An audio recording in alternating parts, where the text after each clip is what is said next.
Selamat pagi Bapak Ibu Dewan Juri dan teman-teman peserta Lomba Debat Bahasa Indonesia tahun 2025. Saya Tamia Feblumban Tobing dari tim Armada Kreatif Sanmar, asal sekolah SMA Swasta Santa Maria Taruto. Saya dari tim oposisi akan menyampaikan argumen saya mengenai mosi mengenakan pajak pada institusi pendidikan swasta dan mendistribusikannya ke pembangunan institusi pendidikan negeri.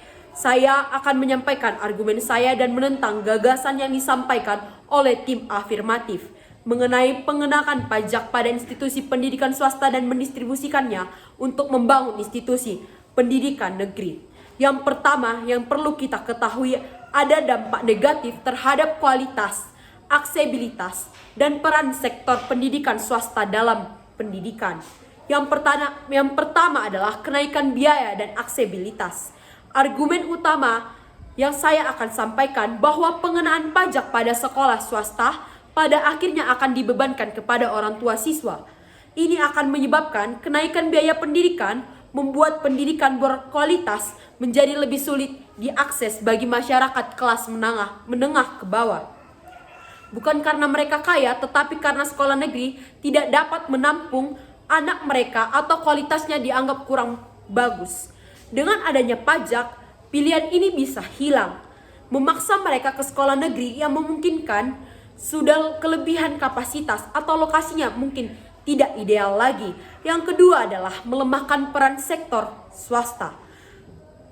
Pendidikan swasta berperan besar dalam membantu negara memenuhi tanggung jawab kependidikan, terutama di jenjang menengah ke atas. Data yang menunjukkan bahwa jumlah sekolah swasta, misalnya SMA maupun SMK, seringkali lebih banyak daripada sekolah negeri di Indonesia. Menerapkan pajak dapat mematikan inisiatif dan inovasi di sektor swasta. Sekolah swasta yang kesulitan keuangan mungkin harus mengurangi kualitas fasilitas, memangkas gaji guru, atau bahkan gulung tikar, atau yang kita kenal sebagai kata lain dari bangkrut. Hal ini akan mengurangi pilihan pendidikan yang ada dan meningkatkan beban pada sistem pendidikan negeri. Yang ketiga adalah ketidakadilan dan kontribusi ganda.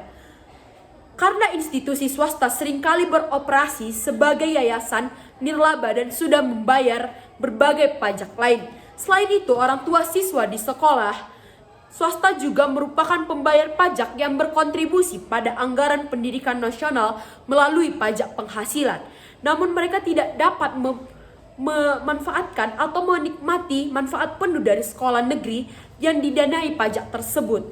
Pajak baru ini dianggap sebagai pajak ganda yang membebani mereka secara proporsional.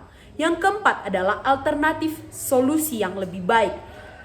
Ada cara lain yang lebih efektif untuk meningkatkan kualitas pendidikan negeri daripada membebani sektor pendidikan institusi swasta. Mereka berargumen bahwa pemerintah harus fokus pada efisien anggaran pendidikan yang ada, memberantas korupsi, bahkan mengalokasikan dana secara lebih merata ke sekolah daerah-daerah terpencil. Mereka juga menyarankan untuk merasionalisasi kenaikan pajak pada barang mewah, bahkan sektor yang lain yang tidak berdampak langsung pada layanan publik atau esensial pendidikan. Sekian argumen yang dapat saya sampaikan. Terima kasih.